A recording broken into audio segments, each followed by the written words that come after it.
Thank you and welcome to another episode of the James Spearman Show. Today we've got another really interesting person in aviation that we're going to be interviewing, Ted Greenfield. And I'm super grateful to have him on the show. He has a wide experience in aviation. And again, the purpose of this show is to interview people and how they get their start into aviation. And normally they're pretty successful people, have done unique things to be in this space. So it's really cool to get their story. Ted, thank you so much for being on the show today. My pleasure, and I'm very happy to be here and share the story because my journey in aviation, when I first got into it, I just wanted to encourage others to get into it. That's what started my YouTube channel. Awesome. Well, and that's great, because the first question right out of the gate, what I'm going to ask you is, almost everyone that I know in aviation had this one moment, including myself. For me, it was when I was really young. My dad took me to an air show in middle school, and I saw an airplane for the first time. Somebody let me sit in a 172, and from then on, I was hooked. What was that moment for you, Ted, that really got you hooked into aviation? I was really fortunate to travel a lot when I was a little kid. Like my mother was Irish and my dad was Hungarian. And we actually had a house in Ireland. We traveled quite a bit when I was a kid. So I actually flew on the very first 747 service from Chicago to Heathrow when I was 8 years old. And when I walked into the cockpit of that thing, I was a little kid. I remember it. Went up the spiral staircase, and I'm like, oh yeah, I want to end up here. And, since then I was always fascinated with it. And, it never left me. It took a while for me to get there, but it never left. So that's exactly where I was going for. Most people, when they're really young, some of them when they're older, but definitely when they're really young. So walk me through from there. Did you start off in aviation as a career? No. So I started my aviation journey when I was 16. My high school actually offered a private pilot's course, and this was back when Jimmy Carter was president. So it was a while ago. But they offered an aviation course, and aeronautics, I think they called it. And at the end of the course, you get to take your private pilot's exam. Your written test. And I failed that written test. I started my journey then, and then I started it in my 20s, and then I started again in my 30s, and then I became a teacher in my late 20s, early 30s, and I really didn't have the resources to finish it. I got out of teaching and I got into this new thing called the internet around 1990, and then I had the resources, but I didn't have the time. I had the money, I didn't have the time. I was on a family vacation in North Carolina, and I had the money and the time. And I remember we had rented a house down in Manteo, North Carolina, in the Outer Banks. And I was like, what am I going to do with myself this week? And I literally drove by a sign for a flight school. So I just, I pulled in, I called them, and I said, hey, could I take a discovery flight or whatever? And she goes, yeah. And I said, I can be there in 10 minutes. And I was actually right there. And I got in there, hopped into 172. It was December. I said, I've got the money and the time. I'm just going to do this. So at the time, I already worked at the FAA. And so it just all came together. And then at work, they were very encouraging. They said, go get your pilot's license, take as much time as you need, we'll help you. So I started in December. I soloed it 10 hours. I had my certificate around the second week of May that year. So I got it done in about 4.5 months. Right after I got my private certificate, I ran out, bought the first airplane I could find, and I bought an old Cardinal that was VFR. The instruments barely worked in it. I didn't pay that much money for it. And I flew the wings. I still have it. I flew the wings off that plane. And after, I think, I got my certificate at around 60 hours. Well, to date, I think I have about 900 hours in that plane. And I still have it. It's, new interior, new avionics, and upgraded everything and all that. Now, I had no idea how big it was going to be, but I started my YouTube channel called Over 50 and Learning to Fly because I was just so, oh my gosh, I want to let the whole world know about this. So I just recorded my journeys, and I'm a multimedia producer and video guy anyway, and that's what I did at the FAA. So I just started creating content down there, and I didn't expect anything. I just thought it was something cool to do to encourage people. And, then it started happening. I started landing at different airports, and people would literally come running around the corner. Ted, I love your channel. I love your channel. I had people, I bought my Cardinal because of you. I bought an airplane and I haven't told my wife yet. What do I do? And I mean, all these crazy things started happening, and the channel just really did well. And then the big thing happened. I started volunteering at a small aviation ministry down in Wauchula, Florida called Harvest Aviation. So I did a couple of flights with them. I did a flight to Belize, and then I did a bunch of local flights because what they would do would they would go and collect medical supplies, all sorts of supplies, and then ship them over to Belize as part of a ministry down there. I was in a Bible study, and a woman comes to talk to us about human in the Baltimore and Washington, D.C. area, which is where I was living at the time. And I couldn't believe it. I was just, I first I thought she's making it up. This can't be happening. And then about 5 minutes into her presentation, I thought, oh no, this is really happening. So this really kind of hit me as like a wet bag of cement. So I said, do you guys ever need private aircraft to transport survivors from the point of rescue to medical help or safe houses, or just, private aircraft to transport people, survivors around? And at the time, I'm still producing YouTube videos, and I'm still doing the mission flights with Harvest Aviation and with other groups too. I'm sitting in the FAA in an FAA briefing room, and in this big meeting, and I literally hear God tell me, Invisible Angels. I enter invisibleangels.org, and it pops up available, $35. I started making calls to other rescue organizations, driving around and meeting people. There were no aviation ministries providing transportation for human trafficking survivors. I opened up tradedplane.com, and the first plane that popped up was a Cessna P210, and all it said was, I want to donate this plane to a nonprofit. And that plane is the one we have today. So that plane was donated by a guy named Bill Strong out in Kansas City, a wonderful man. And we started doing our operations in 2021. And we provided rescue for about 5 or 6 people between the winter of December 2021 up until April, May of 2022. Wow, it really is awesome, your story and all that you're doing out there, and it kind of hits home to me too. I'm an Air Force aviator. I fly for the Air Force National Guard. I've been in since 2011, and they give us routine training on what to look for when people are being any different country or any different city that we go to.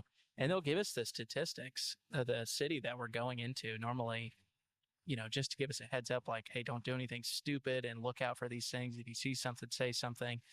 Maybe we can help these people. And it always until you realize that it's there, it hits us the first time and we're just like, what? People being trafficked? That's crazy. What are you talking about? Like, it's like third world countries, you're like, oh, that happens somewhere over there. I get it. But no, that's not the truth. And it's happening every day, all around you. Where I went to MTSU, Middle Tennessee State University, and right outside of Nashville. And when I was there going through college, they were saying, giving us the numbers of people being trafficked in central Tennessee. And it was just astonishing. You just could not even fathom that this is happening every day all around you. And it's affecting people that you bump into in the grocery store, and you just never know. And we're, as Americans, we're just oblivious to it. So I think you're doing some amazing work. And I'm definitely praying for you. And if what's the best way if somebody hears your story on the show and they want to do something about it, they want to help out and further your cause, what's the best way that they can reach you? And then hopefully donate, right? Yeah, just fill out that contact form at the bottom of our website. That goes right to my cell phone. I get notified instantly on that. And, the thing is, our budget comes in $25 at a time. When you are a director of your nonprofit, the only thing you're going to be doing is out raising money. And that's exactly right. But then look at The Chosen. Look at The Chosen. That is funded $10 at a time. And we're the same way, and we're not close to our $362,000 this year. In fact, we need a flat $100,000 to finish off the cockpit, and that's what that's just what we need. And to not that the plane passes the FAA inspection and it's safe and all that, but we want. We want something that's, that has an autopilot. And I'm not a fan of using old gear at all, even old airplane. Being at the FAA, in the ATO, in the Directorate of Safety, I produce safety training for pilots and controllers. You can't shortcut on that. Safety begins with good aeronautical decision making. This is really good information. And talk to me a little bit about, are you still with the FAA or? So I did put in my retirement paperwork in February, and just when all this craziness started happening in the government and everything, and they set everybody back in the office, and I said it's time. So I put in my retirement paperwork. So I'm retired from the FAA. I loved working there. I only maybe had 1 or 2 bad days out of the entire 10 years. And it was all because of people. It wasn't anything the agency does. The agency does, it's government needs to be a little bit more efficient. We can say, especially the FAA.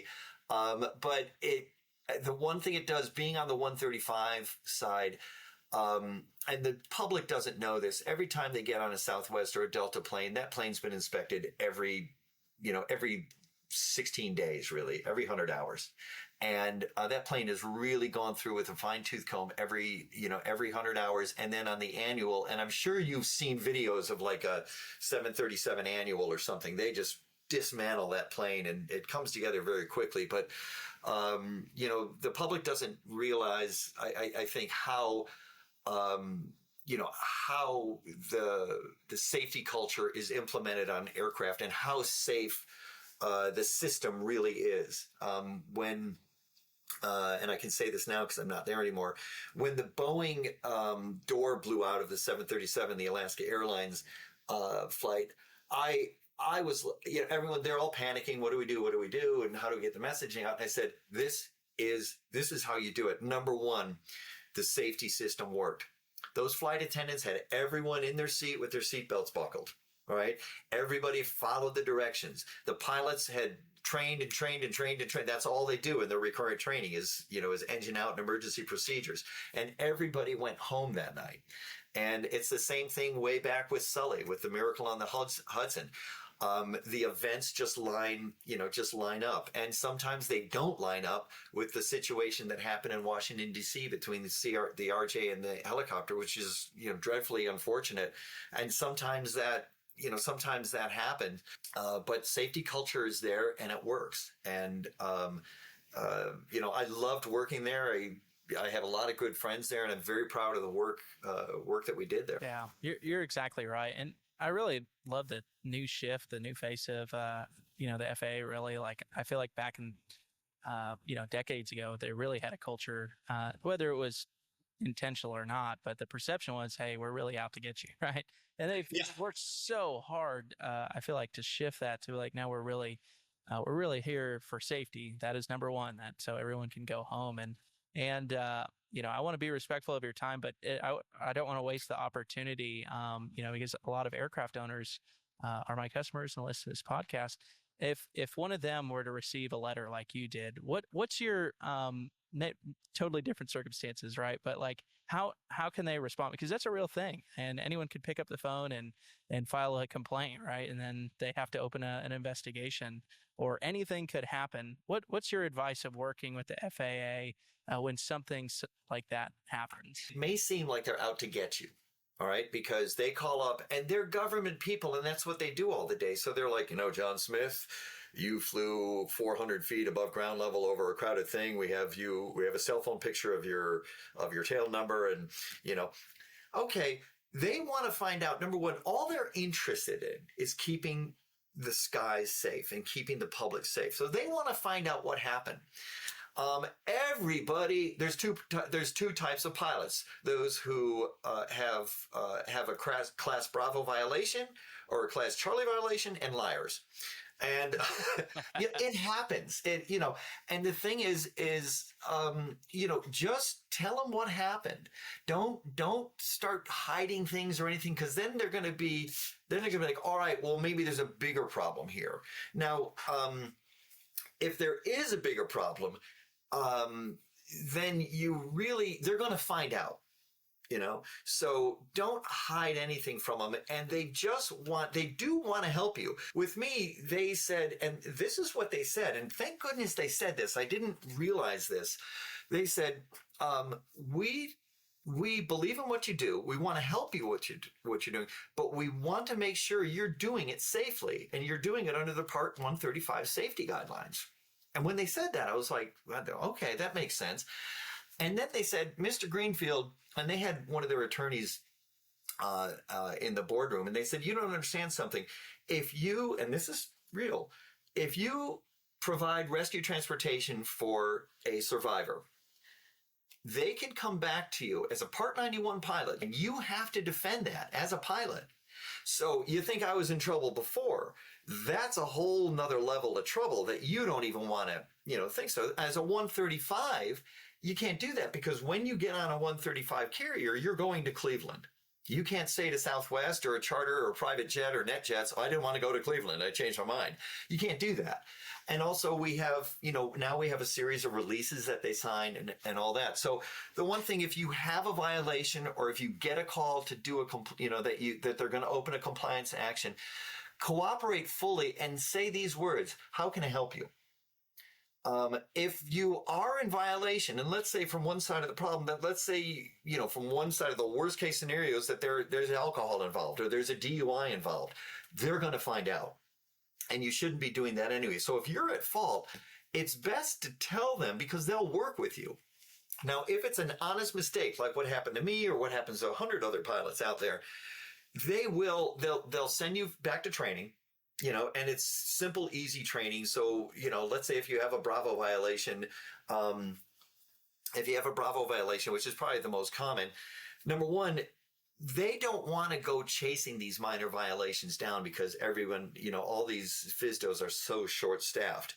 So a lot of this time they could be resolved over the phone. If you say, yeah, I did, I'm really sorry, I was paying attention, I was making sure I was holding my altitude, I was monitoring my engine, and it just got away from me. I was lying is the worst thing you can do, and trying to hide something is the worst thing you can do. And they are on your side. It might not smell like it might not sound like it, but they really are. I don't know, 145 repair station and a flight school. I'm a CFI myself, so I have a lot of, I get all the yearly checkups for my 145 repair station. I set this one up, so I did a lot of interactions with them. So I always encourage my customers the same thing.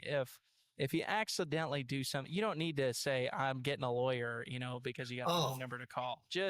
Just answer their questions the best you can, and it's probably not going to go anywhere. There was a 737 pilot at a major airport that he crossed, and I had to do some video work for it. It was at work, and the 737 pilot, the nose wheel just crossed over the whole short line into the runway, and it's the 737. It's really busy. It's, and everything. And I mean, literally the thing was 3 inches over, and the controller's like, the controller has to do that. He has to say, okay, here's the number to call. And, you can hear this frustration in the captain's voice. So they wrote the number down. But at the end of the day, the captain called the number, and was it busy? It was really busy. I'm so sorry. I was just, there was, he said, yeah, it's okay, but don't let it happen again. Just maintain this. And, and the pilot's record is clean and it's gone. So, they really are on your side, and it really is about safety. If you take this, I'm going to get a lawyer and do this. Well, they can, believe me, they can make it much more difficult for you than you can for them. And most of the time, the person on the other line, they've just got a checklist to follow, and they've got, ask this question, then that. They need to see this, and they're literally just following a rote checklist. It's not like they're, trying to, they're trying to rake you under the coals. And they're pounding their case, right? Like most of the time. I mean, obviously there are the extreme cases. I've actually never ran into that. Maybe I'm being naive. Maybe it happens every day. I don't know. But, I don't know anyone personally that has been doing something intentionally reckless or like most of my customers that I interact with that get a phone number to call is just, they accidentally clipped an airspace because they forgot to, update their database or something, or something like that. It was an honest mistake. And it's like, you don't have to go ham and get a lawyer, just answer the questions. And also you got to think too, for that pilot that's out there, if they're doing that, that means they're really keeping an eye on things, because there are those reckless people out there that don't care. And those are, just to be blunt, reckless pilots have a very short life expectancy. The problem is they're going to take somebody down with them. That's right. And then number two, when you're on Southwest, Delta or United, and you're flying into Orlando, you want to make sure all the little private planes are where they're supposed to be, and not just casually, flying through the Bravo. Because the one thing is, the people who really get no credit, deserve all the credit, are the controllers. And the controllers are magnificent. The training that they do, I've produced a lot of it. And, these guys are really the unsung heroes in the air. And if the general public just sat there and listened to something at O'Hare or Atlanta or at any major airport, even Tampa's getting really busy, they'd be like, how are these guys able to walk after their 45-minute shift? I mean, it's unbelievable. Well, Ted, I want to be respectful of your time. I feel like I could probably go on for another hour, but you do a lot of really interesting things. I'm really proud to have you on my show. Like I said, what you do hits home for me. One more time, what's the way that they can get a hold of you? Just go to invisibleangels.org, and at the bottom of the website is a contact information, and just put your name in there, your phone number, and it'll come right to me, and I'll get right back to you, and put your email address in there as well. The biggest way you can help is if everybody who is hearing this right now would drop $10 a month into Invisible Angels and partner with us at $10 or even $5 a month, and obviously more would be better.